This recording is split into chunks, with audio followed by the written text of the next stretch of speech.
Halo Bapak Ibu guru hebat di seluruh Nusantara.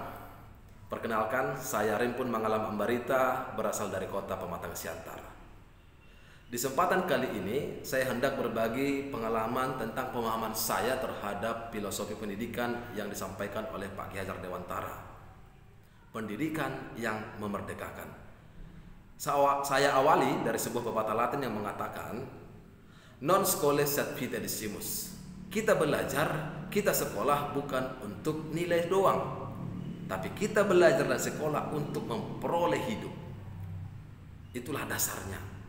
Maka kalau kita memahami apa yang disampaikan oleh Bapak Ki Hajar Dewantara, anak didik dipersiapkan, dilatih, dididik dan diajari untuk memperoleh apa? Untuk memperoleh hidup. Hidup yang bagaimana? Hidup yang merdeka. Merdeka atas dirinya sendiri, merdeka secara kodrat alamnya, dan merdeka secara kodrat zamannya. Jadi di mana dong peran guru? Ya, peran guru Pak Ki Hajar Dewantara justru semakin menegaskan kita seperti petani.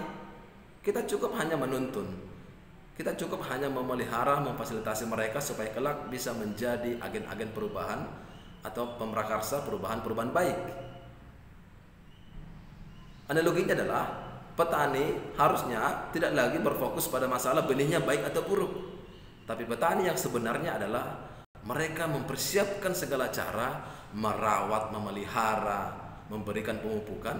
Bagaimana benih yang mereka miliki tadi itu, yang anggapannya itu adalah peserta didik kita sebagai guru, akhirnya padi itu bertumbuh dengan baik dan maksimal dan menghasilkan panen yang luar biasa. Maka proses pembelajaran di kelas pun seperti itu. Nah, berarti beda dong setiap anak. Ya betul. Maka kita harus paham pada konsep bahwa proses pembelajaran itu harus memfasilitasi seluruh kebutuhan peserta didik yang disebut dengan pembelajaran terdiferensiasi. Maka akhirnya kita bisa melihat kompetensi-kompetensi setiap peserta didik kita. Kita bisa memahami seluruh mesin kecerdasan mereka yang membuat kita bisa merancang, memimpin dan menuntun mereka untuk menemukan yang terbaik untuk mereka. Maka saya mempunyai prinsip sesuai dengan pepatah Latin yang mengatakan tempora mutantur et nos mutamur in illis. Maka kita para pendidik, para guru, arti pepatah Latin tadi mau mengatakan adalah kita tidak mungkin bisa memberikan apa yang tidak kita punya. Maka supaya kita bisa menuntun, supaya kita bisa memberikan, kita harus punya sesuatu dong. Maka saya pribadi, saya selalu berusaha untuk mengikuti pelatihan, mengupgrade pengetahuan yang saya miliki, memahami ya teori-teori tentang pendidikan, ilmu-ilmu terbaru tentang pendidikan, dan yang paling terbaru adalah pengalaman ini, pembekalan pengajaran praktik.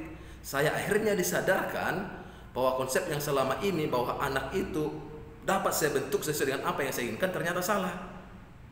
Justru saya harus hadir sebagai teman mereka, bagaimana pendidikan itu berimbang, bahwa saya juga saya harus hadir sebagai penuntun mereka, bagaimana semboyan pendidikan kita adalah tut yuri handayani, kita memberi dorongan supaya mereka akhirnya lahir sebagai agen-agen generasi-generasi emas yang membawa perubahan positif untuk dunia dan bangsa kita. Terima kasih.